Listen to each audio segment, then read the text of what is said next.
दोस्तों नमस्कार। मैं ना सोनांचली कथा कहानी और उपन्यास के संग के साथ पुनः हाजिर हूँ। दोस्तों इस समय हम लोग सुन रहे हैं मुंशी प्रेमचंद की लिखी हुई कुछ श्रेष्ठ कहानियों का वाचन।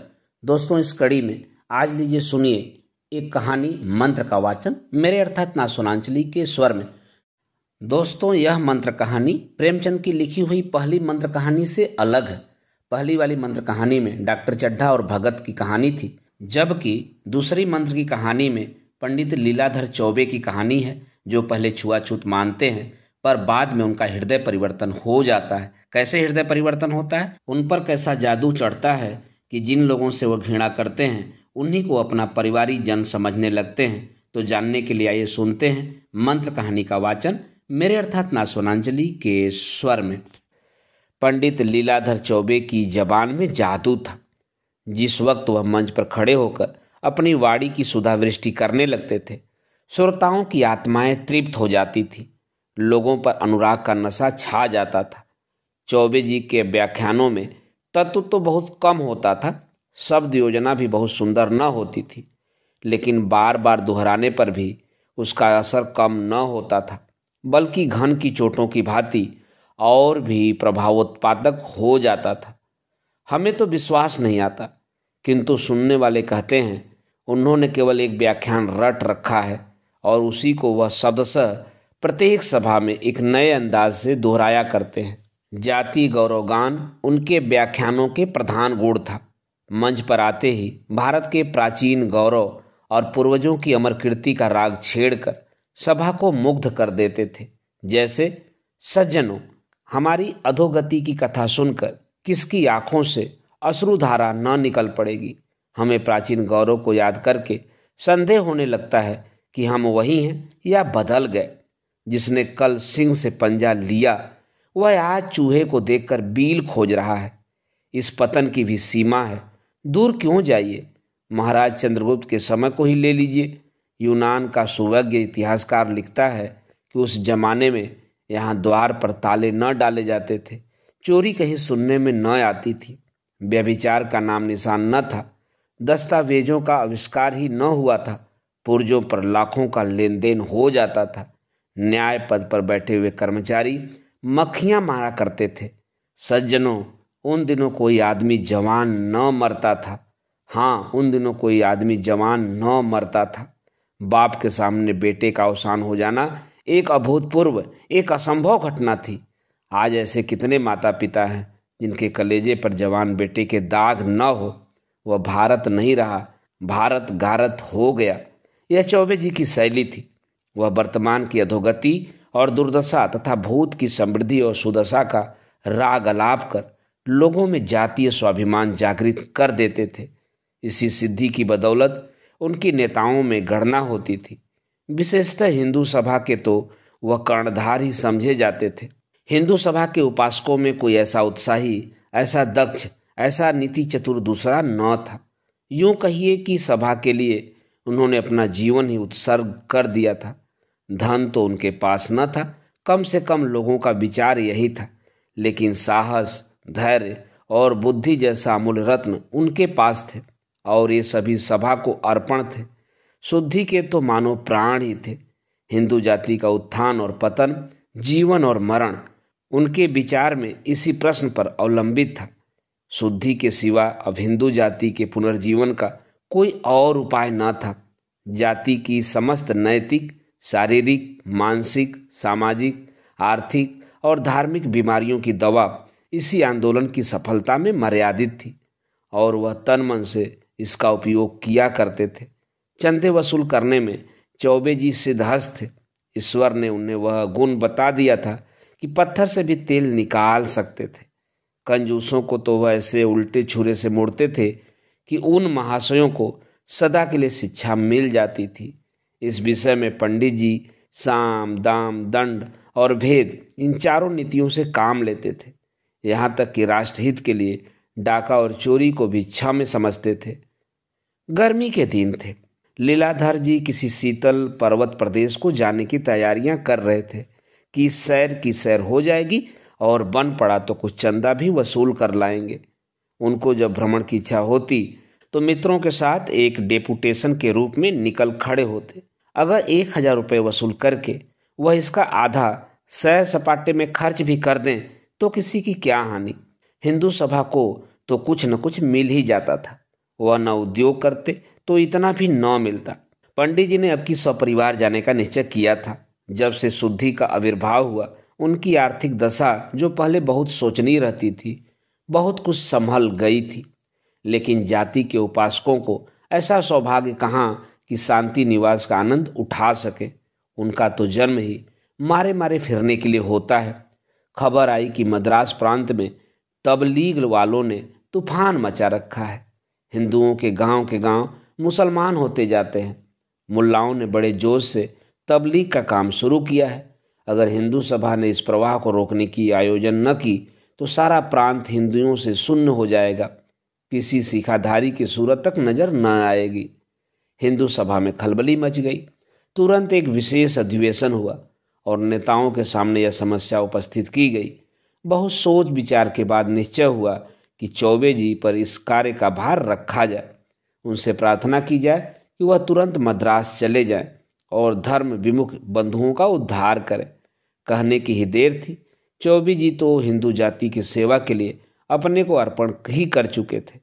पर्वत यात्रा का विचार रोक और मद्रास जाने को तैयार हो गए। हिंदू सभा के मंत्री ने आंखों में आंसू भरकर उनसे विनय की कि महाराज, यह बेड़ा आप ही उठा सकते हैं। आप ही को परमात्मा ने इतनी सामर्थ्य दी है। आपके सिवा ऐसा कोई दूसरा मनुष्य भारतवर्ष में नहीं है जो इस घोर विपत्ति में काम आए। जाति की हीन दीन दशा पर दया कीजिए। चौबे जी इस प्रार्थना को अस्वीकार न कर सके। फौरन सेवकों की एक मंडली बनी और पंडित जी के नेतृत्व में रवाना हुई। हिंदू सभा ने उसे बड़ी धूम से विदाई का भोज दिया। एक उदार रईस ने चौबे जी को एक थैली भेंट की और रेलवे स्टेशन पर हजारों आदमी उन्हें विदा करने आए। यात्रा का वृत्तांत लिखने की जरूरत नहीं। हर एक बड़े स्टेशन पर सेवकों का सम्मानपूर्वक स्वागत हुआ।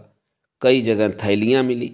रतलाम की रियासत ने एक सामियाना भेंट किया। बड़ौदा ने एक मोटर दी कि सेवकों को पैदल चलने का कष्ट न उठाना पड़े। यहाँ तक कि मद्रास पहुँचते पहुँचते सेवा दल के पास एक माकूल रकम के अतिरिक्त जरूरत की कितनी चीज़ें जमा हो गई। वहाँ आबादी से दूर खुले हुए मैदान में हिंदू सभा का पड़ाव पड़ा। सामयाने पर राष्ट्रीय झंडा लहराने लगा। सेवकों ने अपनी अपनी वर्दियां निकाली। स्थानीय धनकुबेरों ने दावतों के सामान भेजे। रावटियां पड़ गईं। चारों ओर ऐसी चहल पहल हो गई मानो किसी राजा का कैंप हो। रात के 8 बजे थे। अछूतों की एक बस्ती के समीप सेवक दल का कैंप गैस के प्रकाश से जगमगा रहा था। कई हजार आदमियों का जमाव था, जिनमें अधिकांश अछूत ही थे। उनके लिए अलग टाट बिछा दिए गए थे। ऊंचे वर्ण के हिंदू कालीनों पर बैठे हुए थे। पंडित लीलाधर का धुआंधार व्याख्यान हो रहा था। तुम उन्हीं ऋषियों की संतान हो जो आकाश के नीचे एक नई सृष्टि की रचना कर सकते थे, जिनके न्याय, बुद्धि और विचार शक्ति के सामने आज सारा संसार सिर झुका रहा है। सहसा एक बूढ़े अछूत ने उठकर पूछा, हम लोग भी उन्हीं ऋषियों की संतान हैं? लीलाधर, निसंदेह तुम्हारी धमनियों में भी उन्हीं ऋषियों का रक्त दौड़ रहा है। और यद्यपि आज का निर्दयी, कठोर, विचारहीन और संकुचित हिंदू समाज अवहेलना की दृष्टि से देख रहा है, तथापि तुम किसी हिंदू से नीच नहीं हो, चाहे वह अपने को कितना ही ऊंचा समझता हो। बूढ़ा, तुम्हारी सभा हम लोगों की सुधि क्यों नहीं लेती? लीलाधर, हिंदू सभा का जन्म अभी थोड़े ही दिन हुआ है और इस अल्पकाल में उसने जितने काम किए हैं उस पर उसे अभिमान हो सकता है। हिंदू जाति शताब्दियों के बाद गहरी नीच से चौकी है और अब वह समय निकट है जब भारतवर्ष में कोई हिंदू किसी हिंदू को नीच न समझेगा। अब वह सब एक दूसरे को भाई समझेंगे। श्री रामचंद्र ने निषाद को छाती से लगाया था, सबरी के जूठे वेर खाए थे। बूढ़ा, आप जब इन्हीं महात्माओं की संतान हैं तो फिर उच्च नीच में क्यों इतना भेद मानते हैं? लीलाधर, इसलिए कि हम पतित हो गए हैं, अज्ञान में पड़कर उन महात्माओं को भूल गए हैं। बूढ़ा, अब तो आपकी निद्रा टूटी है, हमारे साथ भोजन करोगे? लीलाधर, मुझे कोई आपत्ति नहीं है।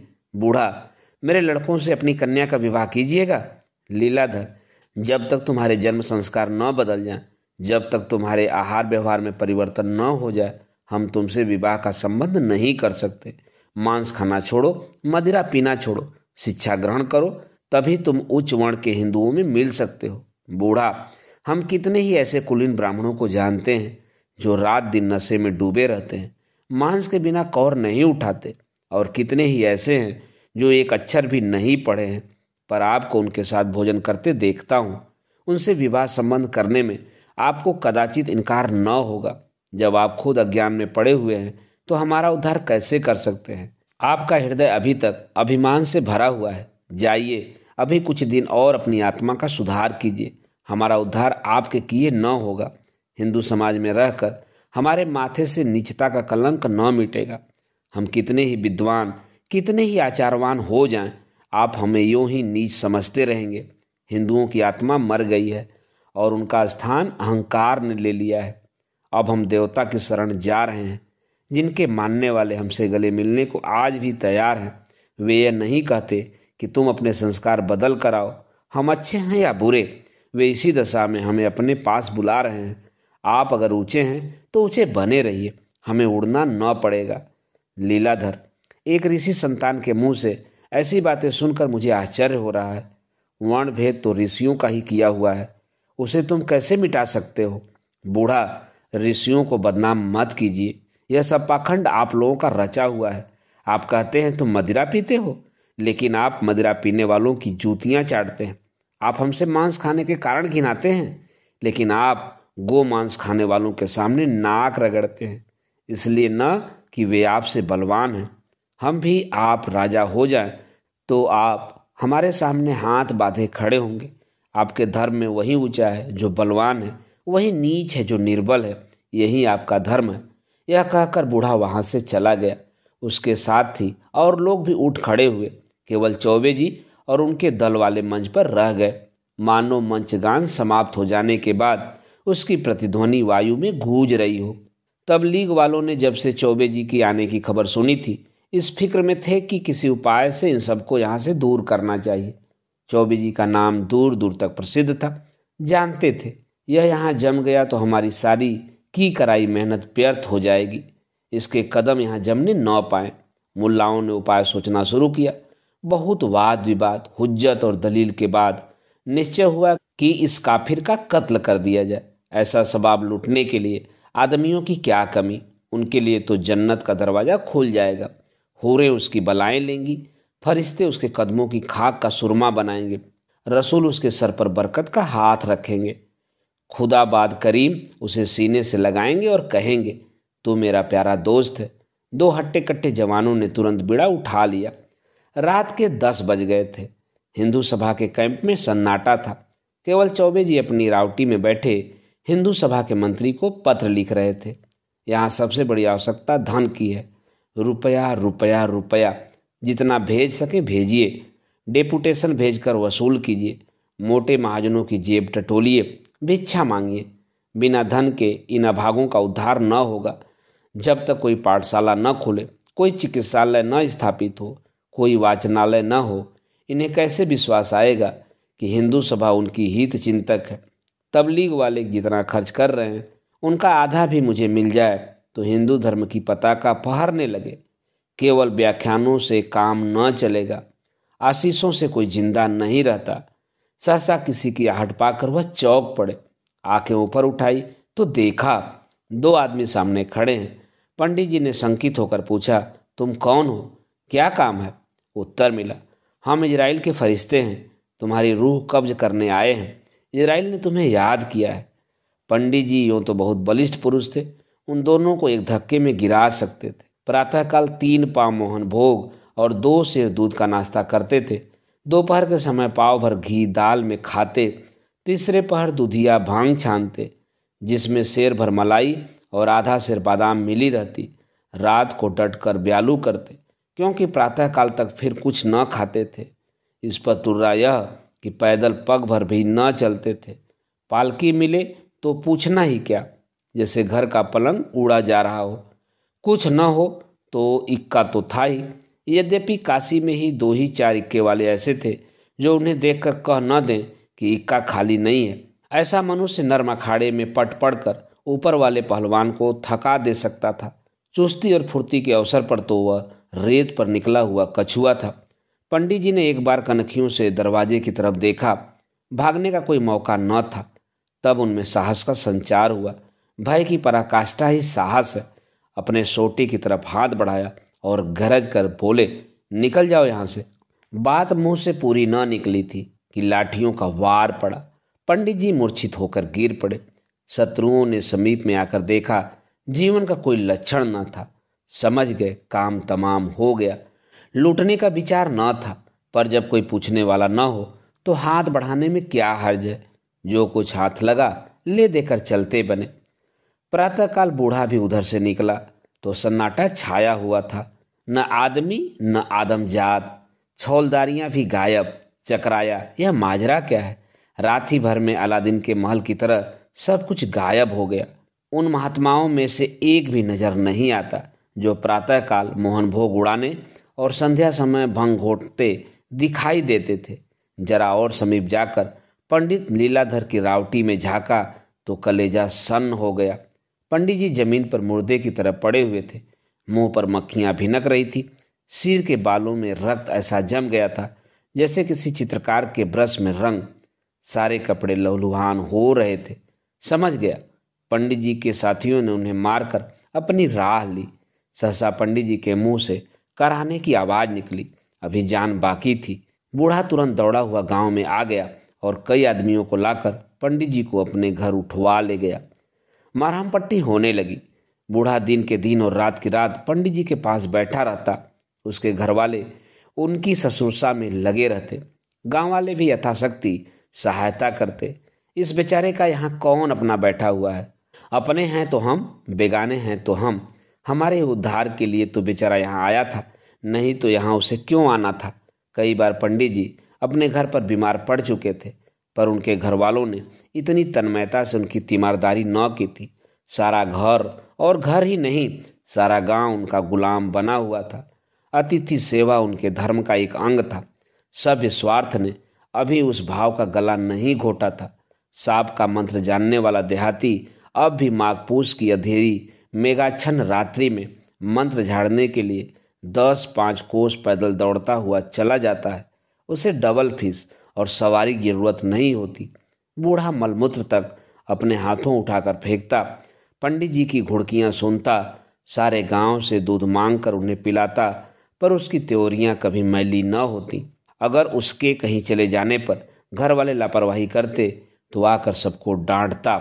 महीने भर के बाद पंडित जी चलने फिरने लगे और तब उन्हें ज्ञात हुआ कि इन लोगों ने मेरे साथ कितना उपकार किया है। इन्हीं लोगों का काम था कि मुझे मौत के मुंह से निकाला, नहीं तो मरने में क्या कसर रह गई थी। उन्हें अनुभव हुआ कि मैं जिन लोगों को नीच समझता था और जिनके उद्धार का बीड़ा उठाकर आया था, वे मुझसे कहीं ऊंचे हैं। मैं इस परिस्थिति में कदाचित रोगी को किसी अस्पताल में भेजकर ही अपनी कर्तव्य निष्ठा पर गर्व करता। समझता मैंने दधीची और हरिश्चंद्र का मुख उज्ज्वल कर दिया। उनके रोए रोए से इन देवतुल्य प्राणियों के प्रति आशीर्वाद निकलने लगा। 3 महीने गुजर गए। न तो हिंदू सभा ने पंडित जी की खबर ली और न घर वालों ने। सभा के मुखपत्र में उनकी मृत्यु पर आंसू बहाए गए। उनके कामों की प्रशंसा की गई और उनका स्मारक बनाने के लिए चंदा खोल दिया गया। घर वाले भी रो पीट कर बैठ रहे। उधर पंडित जी दूध और घी खाकर चौक चबंद हो गए। चेहरे पर खून की सुर्खी दौड़ गई, देह भर आई। देहात के जलवायु ने वह काम कर दिखाया जो कभी मलाई और मक्खन से न हुआ था। पहले की तरह तैयार तो वह न हुए, पर फुर्ती और चुस्ती दुगनी हो गई। मोटाई का आलस्य अब नाम को भी न था। उनमें एक नए जीवन का प्रचार हो गया। जाड़ा शुरू हो गया था। पंडित जी घर लौटने को तैयारियां कर रहे थे। इतने में प्लेग का आक्रमण हुआ और गांव के 3 आदमी बीमार हो गए। बूढ़ा चौधरी भी उन्हीं में से एक था। घर वाले इन रोगियों को छोड़कर भाग खड़े हुए। वहां का दस्तूर था कि जिन बीमारियों को वे लोग दैवी का प्रकोप समझते थे, उनके रोगियों को छोड़कर चले जाते थे। उन्हें बचाना देवताओं से बैर मोल लेना था, और देवताओं से बैर कर के कहाँ जाते। जिस प्राणी को देवता ने चुन लिया, उसे भला वे उनके हाथों से छीनने का साहस कैसे करते। पंडित जी को भी लोगों ने साथ ले जाना चाहा, किंतु पंडित जी न गए। उन्होंने गांव में रहकर रोगियों की रक्षा करने का निश्चय किया। जिस प्राणी ने उन्हें मौत के पंजे से छुड़ाया था, उसे इस दशा में छोड़कर वह कैसे जाते। उपकार ने उनकी आत्मा को जगा दिया। बूढ़े चौधरी ने तीसरे दिन होश आने पर जब उन्हें अपने पास खड़े देखा तो बोला, महाराज, तुम यहाँ क्यों आ गए? मेरे लिए देवताओं का हुक्म आ गया है। अब मैं किसी तरह नहीं रुक सकता। तुम क्यों अपनी जान जोखिम में डालते हो? मुझ पर दया करो, चले जाओ। लेकिन पंडित जी पर कोई असर न हुआ। वह बारी बारी से तीनों रोगियों के पास जाते और कभी उनकी गिल्टियां सेकते, कभी उन्हें पुराणों की कथा सुनाते। घरों में नाज बर्तन आदि सब्जियों के त्यों रखे हुए थे। पंडित जी पथ्य बनाकर रोगियों को खिलाते। रात को जब रोगी सो जाते और सारा गांव भाएं भाएं करने लगता तो पंडित जी को भयंकर जंतु दिखाई देते। उनके कलेजे में धड़कन होने लगती, लेकिन वहां से टलने का नाम न लेते। उन्होंने निश्चय कर लिया था कि या तो इन लोगों को बचा ही लूंगा या इन पर अपने को बलिदान ही कर दूंगा। जब 3 दिन सेक बाध करने पर भी रोगियों की हालत न संभली तो पंडित जी को बड़ी चिंता हुई। शहर वहां से 20 मील पर था। रेल का कहीं पता नहीं, रास्ता बीहड़ और सवारी कोई नहीं। इधर यह भय कि अकेले रोगियों को न जाने क्या दशा हो। बेचारे बड़े संकट में पड़े। अंत को चौथे दिन पहर रात रहे वह अकेले शहर को चल दिए और 10 बजते बजते वहां जा पहुंचे। अस्पताल से दवा लेने में बड़ी कठिनाई का सामना करना पड़ा। गवारों से अस्पताल वाले दवाओं का मनमाना दाम वसूल करते थे। पंडित जी को मुफ्त क्यों देने लगे? डॉक्टर ने मुंशी से कहा, दवा तैयार नहीं है। पंडित जी ने गिड़गिड़ा कर कहा, सरकार, बड़ी दूर से आया हूं, कई आदमी बीमार पड़े हैं, दवा न मिलेगी तो सब मर जाएंगे। पंडित जी जब किसी तरह ठहरने पर राजी न हुए तो सेठ जी ने उदास होकर कहा, फिर हम आपकी क्या सेवा करें? कुछ आज्ञा दीजिए। आपकी वाणी से तो तृप्ति नहीं हुई, फिर कभी इधर आना हो तो अवश्य दर्शन दीजिएगा। पंडित जी, आपकी इतनी श्रद्धा है तो अवश्य आऊँगा। यह कहकर पंडित जी फिर उठ खड़े हुए। संकोच ने फिर उनकी जबान बंद कर दी। यह आदर सत्कार इसीलिए तो है कि मैं अपना स्वार्थ भाव छिपाए हुए हूँ। कोई इच्छा प्रकट की और उनकी आंखें बदली। सूखा जवाब चाहे न मिले पर श्रद्धा न रहेगी। वह नीचे उतर गए और सड़क पर एक क्षण के लिए खड़े होकर सोचने लगे, अब कहाँ जाऊं? उधर जाड़े का दिन किसी विलासी के धन की भांति भागा चला जाता था। वह अपने ही ऊपर झुझला रहे थे। जब किसी से मांगूंगा नहीं तो कोई क्यों देने लगा? कोई क्या मेरे मन का हाल जानता है? वे दिन गए जब धनी लोग ब्राह्मणों की पूजा किया करते थे। यह आशा छोड़ दो कि कोई महाशय आकर तुम्हारे हाथ में रुपए रख देंगे। वह धीरे धीरे आगे बढ़े। सहसा सेठ जी ने पीछे से पुकारा, पंडित जी जरा ठहरिए। पंडित जी ठहर गए। फिर घर चलने के लिए आग्रह करने आता होगा। यह तो न हुआ कि 1 रुपये का नोट लाकर देता। मुझे घर ले जाकर न जाने क्या करेगा। मगर जब सेठ जी ने सचमुच एक गिन्नी निकाल कर उनके पैरों पर रख दी तो उनकी आंखों में एहसान के आंसू उछल आए हैं। अब भी सच्चे धर्मात्मा जीव संसार में हैं, नहीं तो यह पृथ्वी रसातल को न चली जाती। अगर इस वक्त उन्हें सेठ जी के कल्याण के लिए अपनी देह का शेर आधा शेर रक्त भी देना पड़ता तो वह भी शौक से देते। गदगद कंठ से बोले, इसका तो कुछ काम न था सेठ जी, मैं भिक्षुक नहीं हूँ, आपका सेवक हूँ।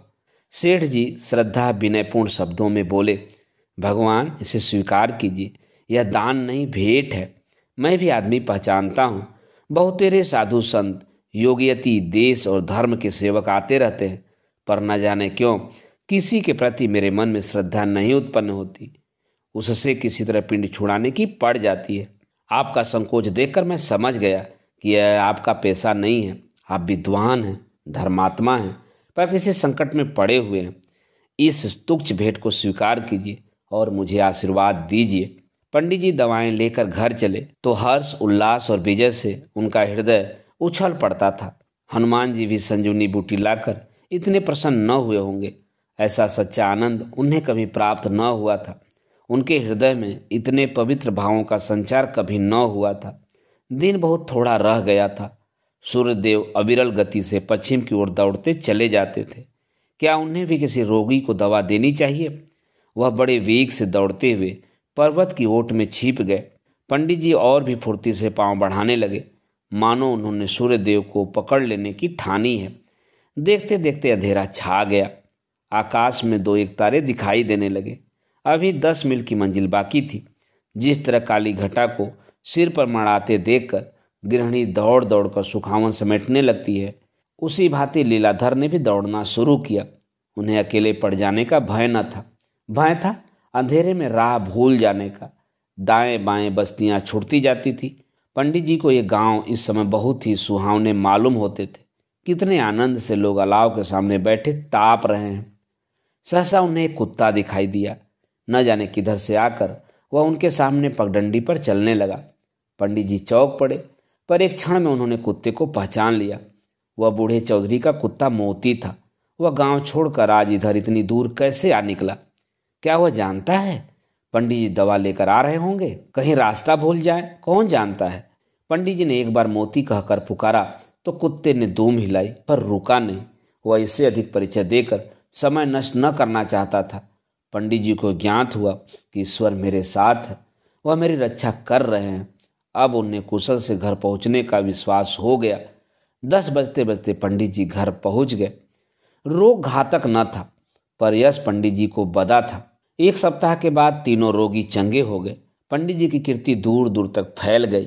उन्होंने यम देवता से घोर संग्राम करके इन आदमियों को बचा लिया था। उन्होंने देवताओं पर भी विजय पा ली थी। असंभव को संभव कर दिखाया था। वह साक्षात भगवान थे। इनके दर्शनों के लिए लोग दूर दूर से आने लगे, किंतु पंडित जी को अपनी कीर्ति से इतना आनंद न होता था जितना रोगियों को चलते फिरते देखकर। चौधरी ने कहा, महाराज तो साक्षात भगवान हो, तुम न आ जाते तो हम न बजते। पंडित जी बोले, मैंने कुछ नहीं किया, यह सब ईश्वर की दया है। चौधरी, अब हम तुम्हें कभी न जाने देंगे। जाकर अपने बाल बच्चों को भी ले आओ। पंडित जी, हाँ मैं भी यही सोच रहा हूँ, तुमको छोड़कर अब नहीं जा सकता। मुल्लाओं ने मैदान खाली पाकर आसपास के देहातों में खूब जोर बांध रखा था। गांव के गांव मुसलमान होते जाते थे। इधर हिंदू सभा ने सन्नाटा खींच लिया था। किसी की हिम्मत न पड़ती थी कि इधर आए। लोग दूर बैठे हुए मुसलमानों पर गोला बारूद चला रहे थे। इस हत्या का बदला कैसे लिया जाए, यही उनके सामने सबसे बड़ी समस्या थी। अधिकारियों के पास बार बार प्रार्थना पत्र भेजे जा रहे थे कि इस मामले की छानबीन की जाए, और बार बार यही जवाब मिलता था कि हत्याकारियों का पता नहीं चलता। उधर पंडित जी के स्मारक के लिए चंदा भी जमा किया जा रहा था, मगर इस नई ज्योति ने मुल्लाओं का रंग फीका कर दिया। वहाँ एक ऐसे देवता का अवतार हुआ जो मुर्दों को जिला देता था, जो अपने भक्तों के कल्याण के लिए अपने प्राणों का बलिदान कर सकता था। मुल्लाओं के यहाँ यह सिद्धि कहाँ, वह विभूति कहाँ, यह चमत्कार कहाँ? इस ज्वलंत उपकार के सामने जन्नत और अखुबत की कोरी दलीलें कब तक ठहर सकती थी? पंडित जी अब वह अपने ब्राह्मणत्व पर घमंड करने वाले पंडित न थे। उन्होंने शूद्रों और भीलों का आदर करना सीख लिया था। उन्हें छाती से लगाते हुए अब पंडित जी को घृणा न होती थी। अपना घर अंधेरा पाकर ही ये इस्लामी दीपक की ओर झुके थे। जब अपने घर में सूर्य का प्रकाश हो गया तो उन्हें दूसरों के यहाँ जाने की क्या जरूरत थी। सनातन धर्म की विजय हो गई। गांव गांव में मंदिर बनने लगे और शाम सवेरे मंदिरों से शंख और घंटे की ध्वनि सुनाई देने लगी। लोगों के आचरण आप ही आप सुधरने लगे। पंडित जी ने किसी को शुद्ध नहीं किया। उन्हें अब शुद्धि का नाम लेते शर्म आती थी। मैं भला इन्हें क्या शुद्ध करूँगा? पहले अपने को तो शुद्ध कर लो। ऐसी निर्मल एवं पवित्र आत्माओं को शुद्धि के ढोंग से अपमानित नहीं कर सकता। यह मंत्र था जो उन्होंने इन चंडालों से सीखा था, और इस बल से वह अपने धर्म की रक्षा करने में सफल हुए थे। पंडित जी अभी जीवित हैं, पर अब सपरिवार उस प्रांत में उन्हीं भीलों के साथ रहते हैं। दोस्तों, अभी आप सुन रहे थे मुंशी प्रेमचंद की लिखी हुई एक कहानी मंत्र का वाचन मेरे अर्थात नासोनांचली के स्वर में। दोस्तों, कुछ और नए कहानी, किस्से और उपन्यास सुनने के लिए आप मेरे साथ जुड़े रहें। धन्यवाद। नमस्कार।